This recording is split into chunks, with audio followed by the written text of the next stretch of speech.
Okay, I hope you enjoyed the plays. Before we start the panel discussion, I just want to thank Meredith McDonough, our director, for all three plays, for doing a wonderful job, and our actors, Cassie Beck, Corey Brill, Brian Quijada, Eva Kaminsky, and Johnny Wu. Very appreciative. And also Lori Kai, who for all of her behind-the-scenes work. I really appreciate it. And now I'd like to introduce our panel moderator, my colleague and dramaturg and faculty at the Alda Center, Elizabeth Bojsza. Hey, Ebeth. Hi, I'm so glad that you invited me to do this. These were wonderful, wonderful plays. So I know that we've had a few comments coming in during the readings themselves, but I'd like to encourage all of you who are listening in to go ahead and use that comment function to ask some questions, and we'll be collecting them here on this end, and I hope we can get to as many of them as we can. Ken, as we're waiting for the playwrights and scientists to come on, I'm wondering if you could share a little bit more about the process of, I guess we heard a little bit of the inception and the yes and from Laura and the generous funding, all wonderful, but, could you get a little bit more granular about, when did the process start? How did you pair people up? Sure, thank you. The process started, I guess, last winter and then started in earnest in the spring once we kind of knew it was going to be digital as opposed to in person. And I went to, let me back up. A lot of these kind of commissions for science plays like Sloan Foundation, things like that, they tend to be very general, right? They tend to be just write about science in general from any era, right? So the idea came to be more, I wanted to be more local with it. I want it to be different than that way and really shine a light on scientists and science happening here at Stony Brook, because there is such great things happening at Stony Brook. And I thought that would be interesting to pair the playwrights and the scientists right from the start, right? So they're working on it together in a way. So what happened was in selecting the playwrights, and I selected two wonderful playwrights who I had a relationship with and knew their work and loved their work and admire them. And we put out an open call, and a variety of scientists were interested. And so we made these pairs, and the playwrights and the scientists had a conversation, a Zoom conversation. My conversation with Alexander Orlov went on for hours. He was extremely generous with his time. And so from those conversations, then the playwrights went away and wrote drafts of the plays. And then there was a conversation thereafter. They shared the draft of the plays with their partner scientists, who then, if there was feedback about the representation of the science or about their own lives, gave that sort of feedback, and there were revisions from there. Then after the plays were set, then we went about casting and finding actors for it. That's sort of how it came together. Wonderful. I see that there are actually a few questions just about some of that, about process. So that's a great way to start. I think at any minute now we can get, hey, Nathan is here. Claire, hi. Alex, Andrew, welcome. Hello. Hey, maybe we could start by going around and just having each of you, including yourself, Ken, just to make sure that we have the pairs straight as we're listening to the conversation that comes after that. So why don't we start with you, Ken? Sure. I'm Ken Weitzman. I wrote the play A Walk with a Funder Through the Valley of Death, or How I Learned to Stop Worrying and Love Angel Investors. And my partner was Alex Orlov. Alex, would you introduce yourself? Sure. You can hear me, right? I can. Yeah, wonderful. So I'm faculty member in Material Science and Chemical Engineering department. I'm also in chemistry and several other departments. Of course, I have an accent, might not be as pronounced as the one portrayed in the play, but I do have an accent, so I admit that. And I work in nanotech. I also advised a number of governmental agencies, and the only small inaccuracy was that the report was to, I was giving presentation at the British Parliament on nanotech, but because it's American play, we substituted with Congress, but it's close enough, so I still had to talk to politicians. Great, thanks so much. And why don't I go to Andrew next?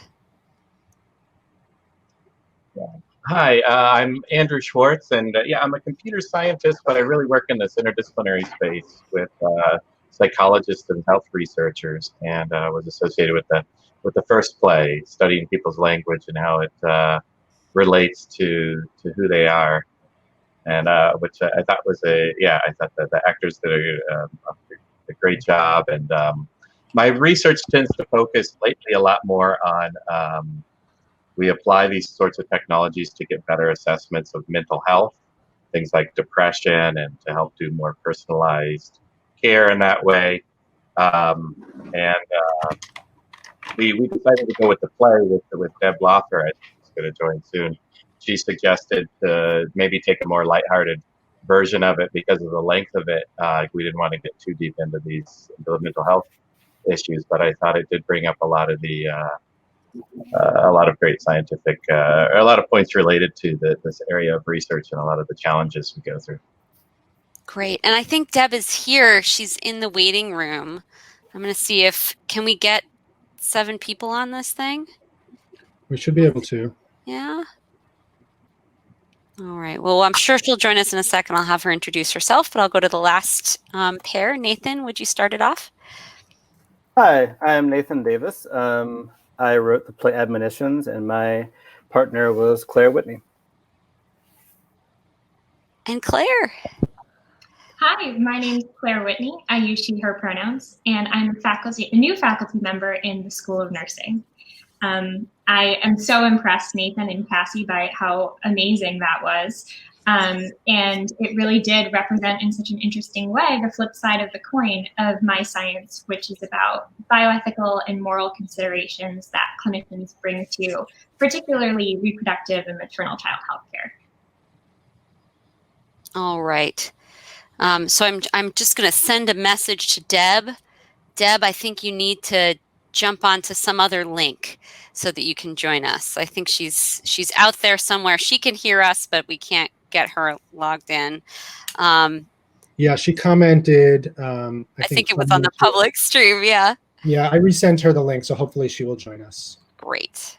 Well, we can get started with some general questions. Ken has shared with all of us that these conversations occurred and talked about how in depth the conversation went between the two of you. But I imagine that all of the pairs had different trajectories for this. So maybe if I could go back to where we ended up with Nathan and Claire and have you started off and share a little bit about, how long you talked, how often, what kind of input into the play Claire had. I'd love to hear more about that.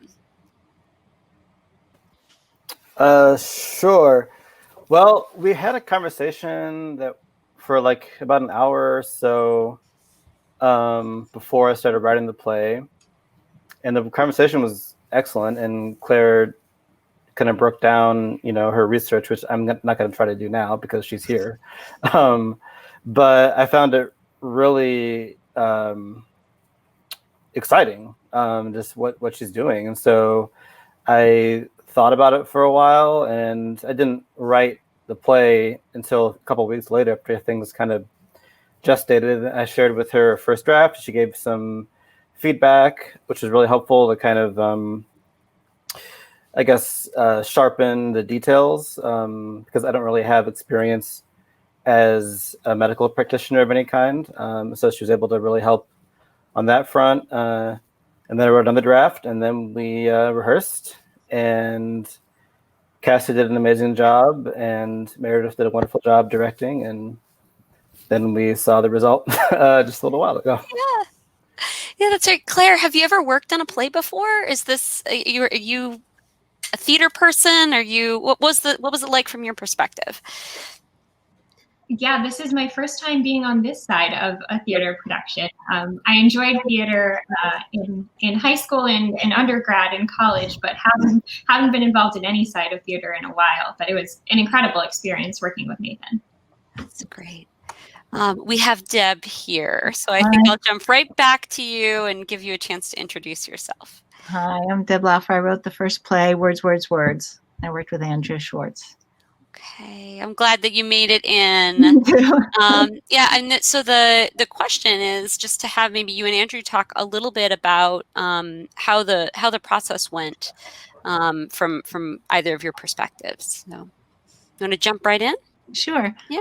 Well, when we spoke, Andrew talked about, he deals with a lot of kind of heavy subjects like suicide, and they have like remarkable results in tracking people's likelihood or danger of suicide by looking at their social media. But I knew in a 10-minute play, it's not really responsible to dive into there, and he was reluctant for that also. So yeah, I went for a more comic approach, and we spoke for a while, and I did a first draft, and in it, the scientist was the one who had decided to determine whether they were appropriate for each other through her work, and rightly so. Andrew was like, if it could be not her decision to do that, because it isn't exactly what we do, we would never do that, and it's not really ethical. So I did some rewrites after that. Yeah. Oh, I love that insight into process. Andrew, do you have anything you want to add? Yeah, no, well, I thought Deb did a really good job, and it's amazing. Like, I guess maybe some of the inside jokes about how just the researchers interact in this space where we're watching words. There's actually some studies that show it's really hard for people to pay attention to words and actually process in the way a computer does. I've always imagined what it would be like. I guess what she put into the play was something I've always wanted to see kind of imagined. And I also kind of felt like I could relate to Lee, to both characters a little bit. I think there's a little bit in Scientists, there's a little bit of Lee and a little bit of Brian. I think it's so interesting. I just want to pick up on something you just said about how it's harder for humans to pick up on language than it is for computers. Have you worked with playwrights before? Because I wonder if there's something in that, and it was actually something that I was thinking to ask Deb about, because in writing this script, you had to put in the coding, right? The habits of speech, all of those things that could be mined then by Lee, so I imagine you're paying very close attention, to the words. I have to say, it is like they take so much data in order to make a determination, but it has made me notice what people post on Facebook a lot differently. I'm looking for keywords in a way that I hadn't before, knowing that it is in no way indicative of anything, but I have started. Fascinating nonetheless. Yes, I have. Great. Oh, that's right. Yeah. Maybe I could loop back to some of the other playwrights too and ask about, how the science that you had learned about in this conversation and the scientist had influenced the setting of the play, that maybe even the form of the play in some way. Ken, I know you took the part of the title from this existing valley of death, right, and put all of that together. I would love to hear a little bit more about how the sort of writing from the outside in worked in this pair. Sure. Yeah, I like that phrasing, right? It wasn't starting with an idea and doing the research to fill that in. It was all this amazing science and material that I learned about and then researched after our conversation, my conversation with Alex. The thing that struck me, I was ever aware of what the mission of this was, right? Part of this was about communicating the science, but I was really amazed in looking at lectures, in talking to Alex, but then watching lectures of his and things like that, just how good he was at communicating his science to lay people or to whatever the audience was. I mean, he's really terrific at that. And so I felt like he really doesn't need a lot of help doing that, but he told a lot of stories about funding and the difficulty of it. And that really struck me and bothered me. I felt sort of outraged on his behalf. And he did talk about the graveyard metaphor. I'd love to say that I made anything up, but I didn't. I mean, really, I took everything from Alex, who was more like arranging it in a way.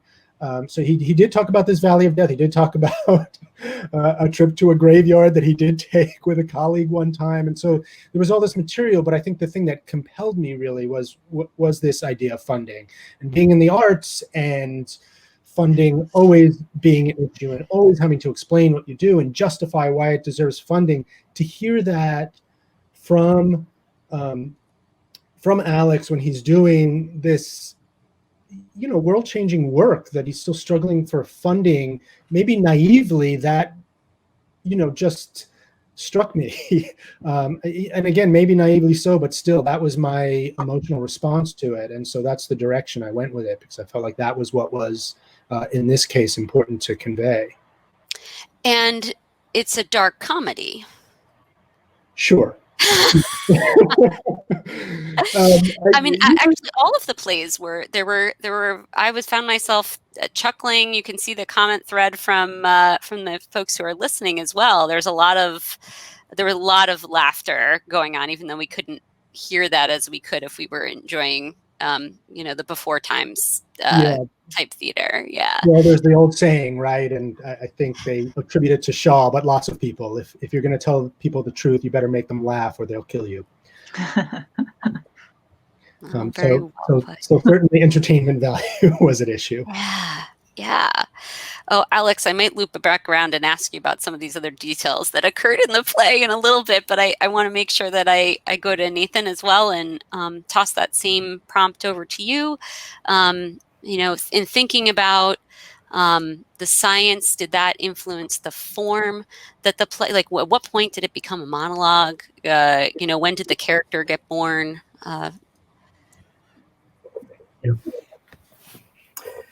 Yeah, I mean, to be honest, I don't exactly know, okay, so what happened was we had this conversation, which I thought was, I just found to be really inspiring and fascinating. And really, I came away being like, okay, this research that Claire is doing in and of itself is really important, and it really matters. It has major implications for how we live and for the way that people interact with medicine and all kinds of things. So I was more just thinking okay, well, how am I not going to make it terrible? And then, I guess it came down to the fact that with a monologue, it was just easier for me to start, and I just never looked back once I kind of got rolling.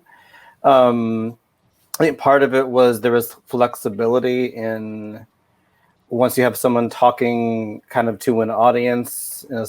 I guess I eventually landed on the idea of it being a sort of metaphorical court of public opinion that she's addressing. It allowed flexibility to play with ideas and how a person processes their own thoughts.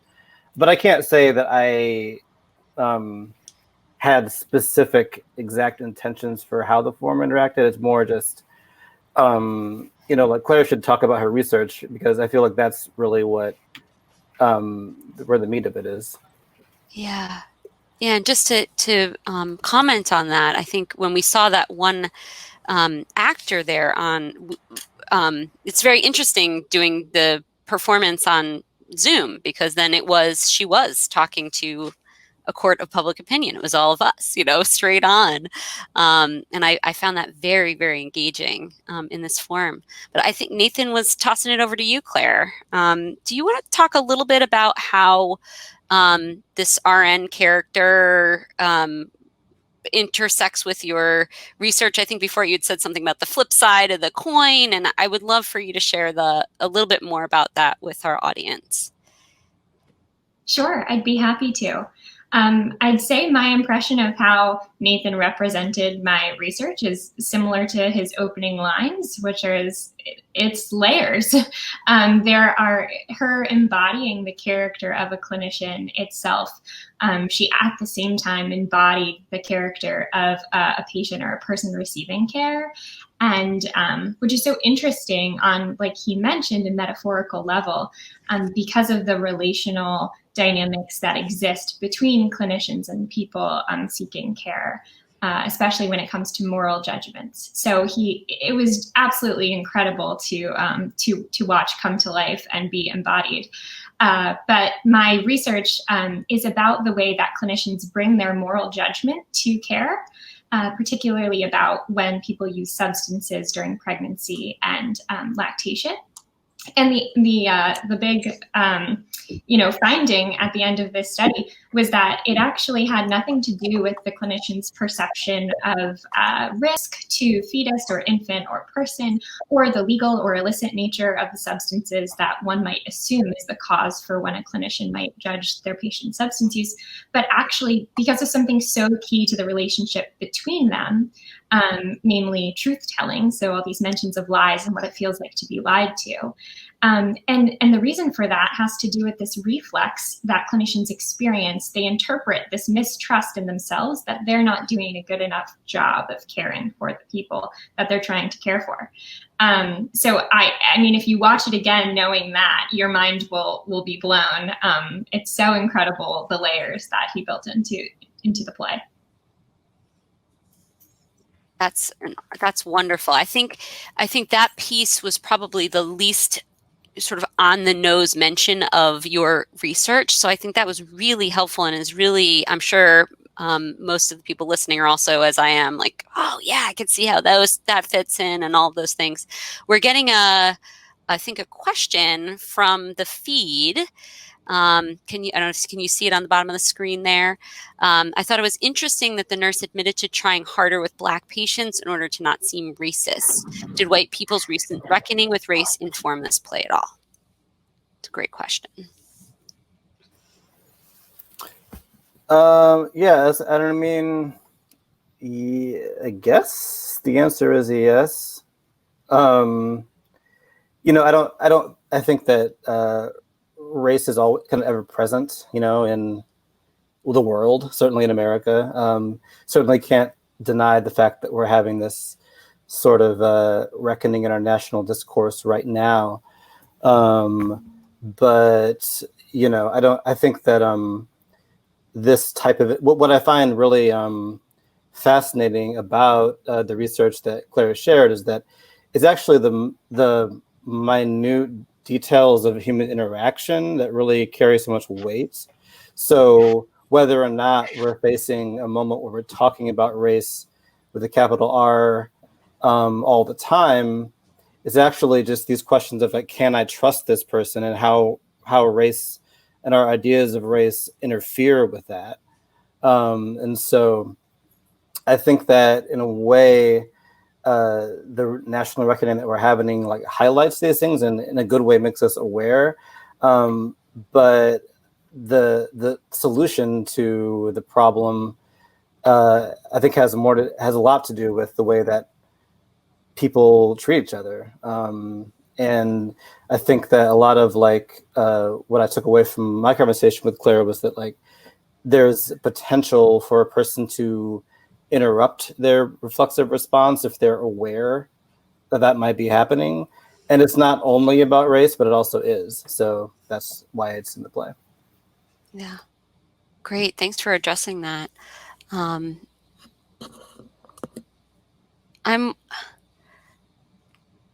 wondering about, some of the fact checking that went on. I feel like there was an anecdote that you had alluded to, Ken, at least, that in terms of Deb and Andrew, there was a change that was made. Did you already mention that, or is there more? Is it a different anecdote about how when Andrew went and read your version of your first draft, that there was some feedback that led to a change? Well, there were a lot of places where I just put in language and put little stars going, what's the real language you would use here, Andrew? Yeah. So he was very helpful in that way because, I wanted her very, very mired in the science to the extent that she almost couldn't live her life. Can't turn it off. Yeah, away from it. Yeah, So I felt like Deb pulled a lot of the good terminology out from our literature in the first place, or from the interview, and but I enjoyed being able to add those little pieces in there, and that one thing just on, because it's we take a lot of care for privacy and ethics when we do this research. The one thing we wanted to make Lee not the one who wanted to initiate, the researcher not the one who wanted to initiate doing a study without her partner's consent. Right. Great. No, that makes a lot of sense. I guess Ken and Alex, I have a bunch of questions. Like, did that really happen? Now that Ken has said that you didn't invent anything, Alex, that's correct. Everything is based on a factual story. Did you really take a course that was like had been like Celebrity Apprentice style? Yes. Believe it or not, the National Science Foundation, they decided that they have to push scientists to commercialize their research. And I attended the session, and the way they organized it was almost like Celebrity Apprentice. And there's one person who was over there would behave almost like Trump, believe it or not. And I remember what they've done. We went to Texas, Austin, and they gave us a key to a car and said, okay, well, you have one day, you have to drive around Texas, Austin, knock at the doors, and ask random people about your invention and get their feedback. So it's almost like, it was exactly like this. And you have to conduct 20 interviews with random people. And after they come back and report to this panel, and this guy who was in charge of the panel, sort of equivalent of Donald Trump, asked me, so how many interviews did you have? I said, we'll have 17, but it's almost 20. He said, no, you're not going to report anything. I told you 20, you go to the back of the room. So they tried to humiliate the scientists, and the reason was that they wanted to move them from the pedestal where professors know everything.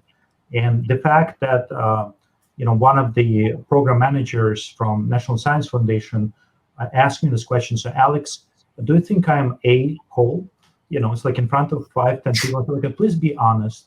And I thought for a second, well, okay, he's giving me funding. He asked me whether I think that after that experience, he is that. And I thought for a second and said yes. And after that, he was very happy, So imagine there are 10 people around us, and he would raise his hand and say, listen, just Alex called me this. And he was waiting for this because this is justification of the mission to make scientists uncomfortable and treat them in a way they never experienced before. And do you think that it had any benefit? I understand you got a really prestigious award, yeah? Recently? Did you get recently, it's called Oscar of Innovation, which is, among only a few which Stony Brook got. But again, I think humiliation is not exactly the type of incentive. And what was also painful in that particular instance, that all of this was happening in front of my student. So my student was with me, and we are trying to pitch this idea to commercialize a particular technology. So when he raised his hand and pointed at me, everybody was looking at me. It's almost like I'm an idiot. Oh my God! So that's experience. So it's almost like Apprentice. Oh, indeed. No wonder that was so compelling. That was the seed for that play, Ken. My gosh. He was happy when I called him. He was waiting for this for years, that somebody called him this term, so that would justify his success.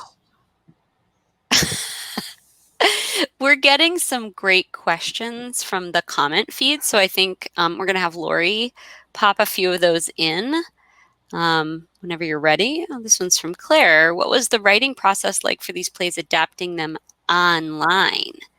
So a specific question about this shift from, as Ken said, originally this concept was for live in person. What is the term now? What is the before times theater? In person theater, and then it ended up being a virtual reading. So I don't know. Any of the playwrights want to talk a little bit about that, about writing for StreamYard, writing for this format? Yeah, it definitely created the parameters that I used. I wanted them to be separate, 2 hours apart, and that they only get to see each other through Zoom. I really brought the pandemic and the terror just of contamination to make her even a little more anxious and neurotic. Right. Great. No, that's great. Ken, how about you? Yes, I wanted something that was 2 characters, that was easy to handle in looking at on Zoom, that it wouldn't be a big Brady Bunch sort of thing, which is a little more difficult to follow. I originally thought we were going to be on Zoom, so I was, enamored with all the graveyard virtual backgrounds that I was searching for, and then we found this other platform, StreamYard, which we liked better, and that sort of went out the window. So there was some adjustment on the fly, but yeah, I mean, in some ways it was disappointing, in some ways it's an interesting challenge, and it's something that Deb, Nathan, and I talked about up front, to say this is what it's going to be. So it doesn't have to be the characters on Zoom. And I think Deb smartly did that, and I sort of stupidly did not. But I did have it in my mind to have 2 characters that could make sort of direct contact with us, that was easy to follow in that way. So that certainly affected my choices up front. Yeah. Great. Nathan, anything to add? Yeah, I mean, I think it probably influenced the choice of one actor somewhat up front, but I kind of took maybe I don't know, I pretended she was in the theater. I guess I was like living a dream of the future when we'll be back in theaters again. Then I was writing it, and I don't know. Yeah. So this was a reading, right? There were scripts somewhere, right? Yeah. The actors, I mean, a few of them, they had different techniques in terms of where they placed that. I mean, there was some encouragement to learn it as well as you can, because we have found, I mean, the sort of intimacy that Nathan achieved with the one-person play, that you can have that with the directly looking at us. So the different actors have different techniques of either having it on the side of their screen and sort of toggling back and forth, but having it be a very short distance that their eye was traveling. Yeah.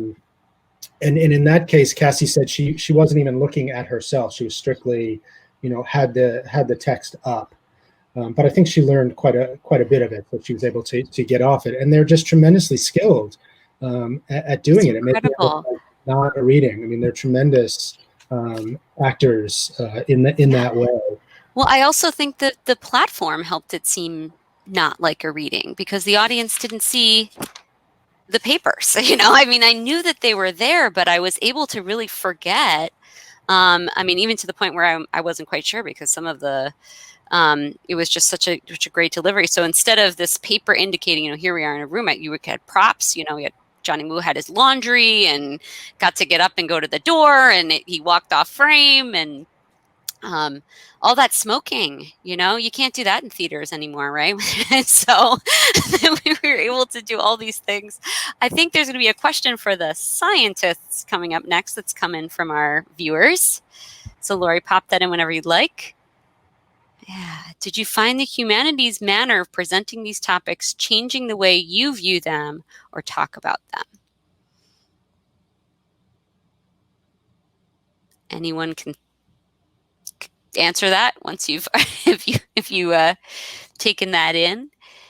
I guess how has the process of translating your work into this conversation, knowing that you were talking to a playwright who's going to make a play about it, has that shifted your thinking at all about your own research? And in what way? Do you have different ways you might talk about it? Maybe I can start.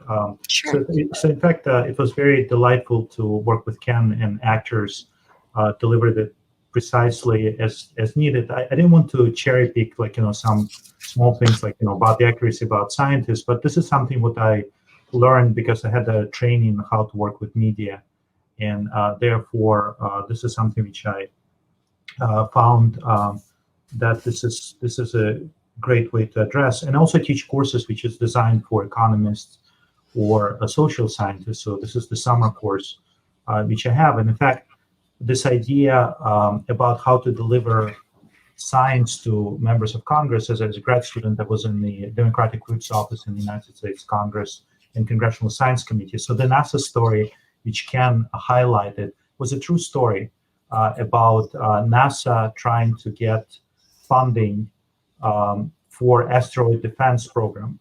And I was there, and they went there to present to members of Congressional Science Committee, and none of them had a science degree except maybe one staff member. And so they had to use prop, and the prop was Bruce Willis. Not that he came to Congress and start drilling the things, like, to put the explosive in the asteroid, but they use Armageddon clips to explain to members of Congress and their staff members of why it is important. And I lost some respect to NASA because of that, because I thought, well, it's a serious agency. They can use science, they can use animation, but not Bruce Willis. But what I realized later on, that was the right approach. And they're not precise, but they're effective, even though they didn't get funding, whereas in the play, it seems like they're successful. But that's the way to deliver science. Otherwise, people would turn off and they wouldn't listen to a message of complicated terms. Great. Thank you for starting that off, Alex. Andrew or Claire, care to weigh in?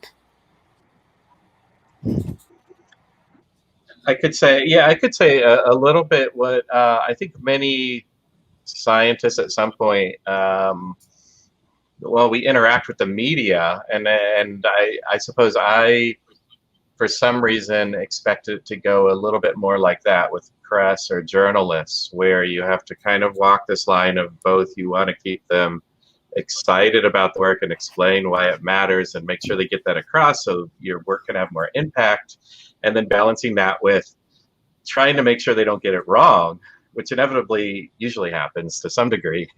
And I think the interesting thing in this process was I feel like you didn't have to worry.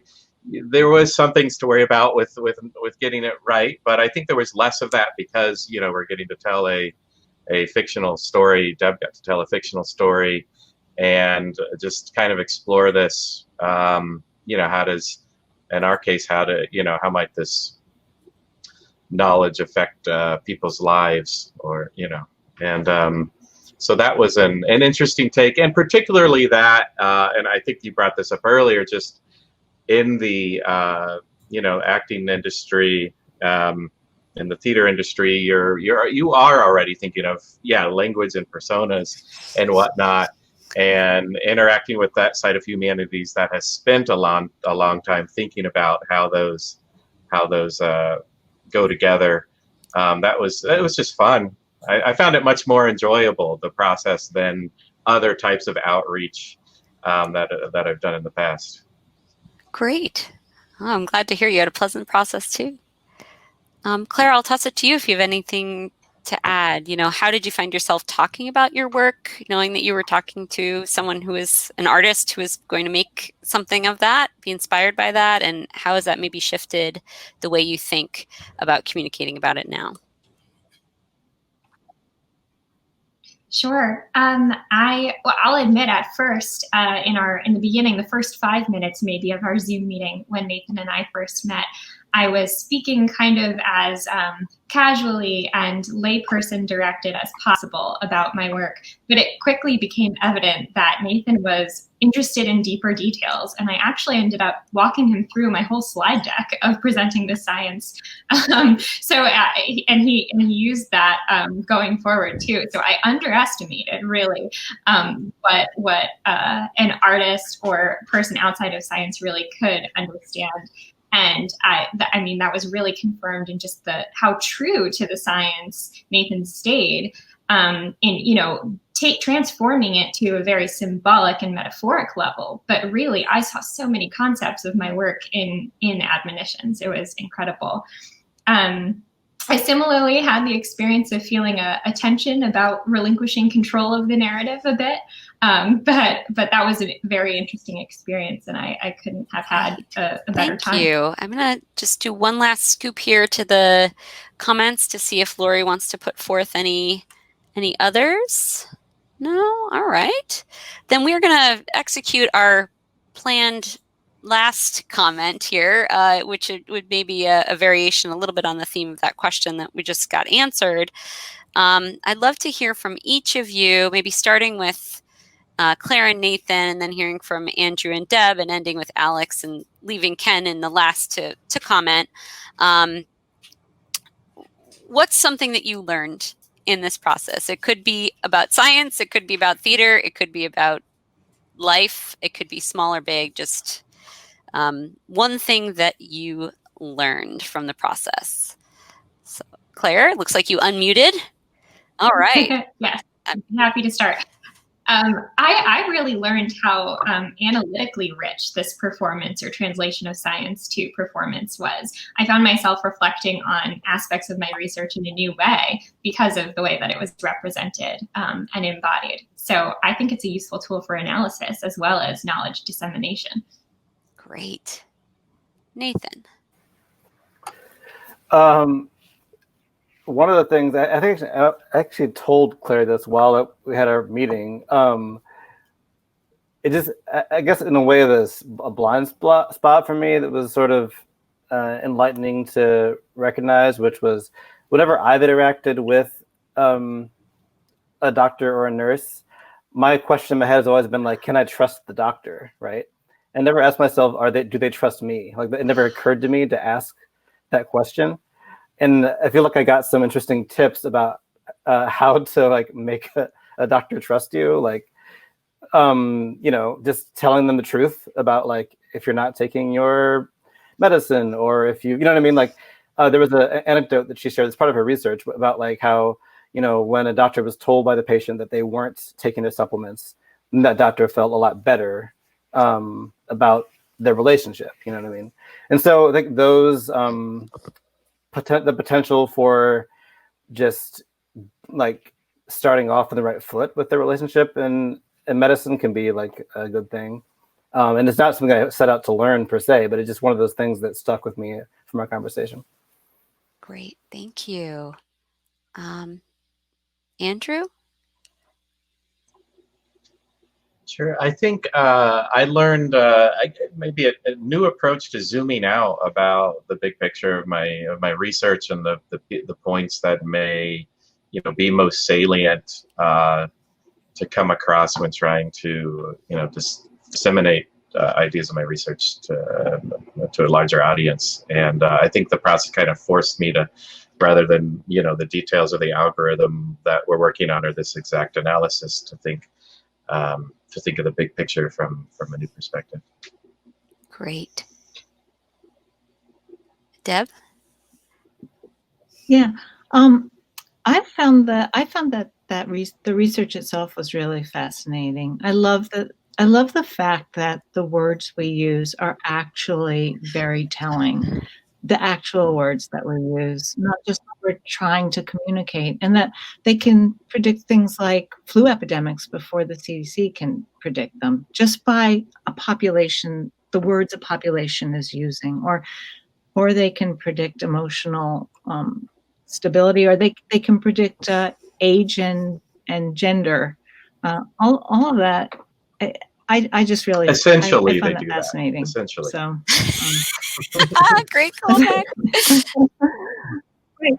It's words that you don't even expect. I mean, the fact like the Lakers was actually a term that indicates that people are healthy and happy. and also that communities where people are angry, there is a higher rate of heart disease, which means we really all affect each other. We're not living in our own little bubbles, even though right now we're in our own little bubbles. We really do affect the people around us. Alex. Yeah, so for me, the interesting experience was that I was telling Ken stories, and those stories were sort of random stories from different parts of my life. And I was very impressed by his creativity to have a narrative. Because if you think about everything he put together, from nanotech to Chernobyl to commercialization, it seemed almost impossible task. And to put it coherently and have some flow, that for me at the beginning I thought it's going to be impossible. I thought he will select a particular part of my life or the narrative and will follow it, but he somehow was able to package it all together in a very creative way. And so for me, that was impressive.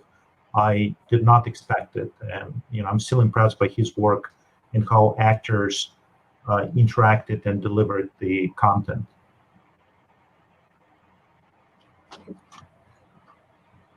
Thank you. And it's to you, Ken. Yeah, Alex, it was both hard and easy. I mean, you gave me so much material, which was such a luxury, and I was happy to steal as much of it as I could, but trying to winnow down. And that's I want to comment on two things. One, you're talking about narrative, and we talk a lot about that in developing materials at the Alda Center, and that narrative gives a kind of cause and effect that allows the material to stick in kind of a different way. So that's certainly something we're diving into right now and working on in terms of workshops and things like that. And then I say this somewhat glibly, but my takeaway is that if I had more money, I'd give it to Alex. I mean, the research that he's doing and how far-reaching it is and the possibilities for it were so exciting. So I'm glad to hear of the recent award and glad to hear it, because I was frankly outraged. I mean, part of the play was kind of a revenge fantasy on your behalf because I wanted you to have this this funding so badly. And then I'll just wrap up just to talk to everybody and tell people who are watching that the panel discussion will be available on the Alda Center website. So that's going to remain available should you want to reference it or have somebody watch it who didn't get to watch it. The scripts of the plays will stay up there for a while, and the recording of the performances will be up there for a limited time, for 2 weeks' time. So that's there, again, for repeat viewing, or if there are others that you want to point towards it, if you think it would be good for someone else to view or use in some way. And I'm just really grateful to our partner researchers for how generous you are with your time. And thank you, Ebath, and thank you to our playwrights, Deb and Nathan, as well. Thank you, everyone, and thank you to those who were listening along and commenting. It was great to be able to discuss these plays and this collaboration with everyone.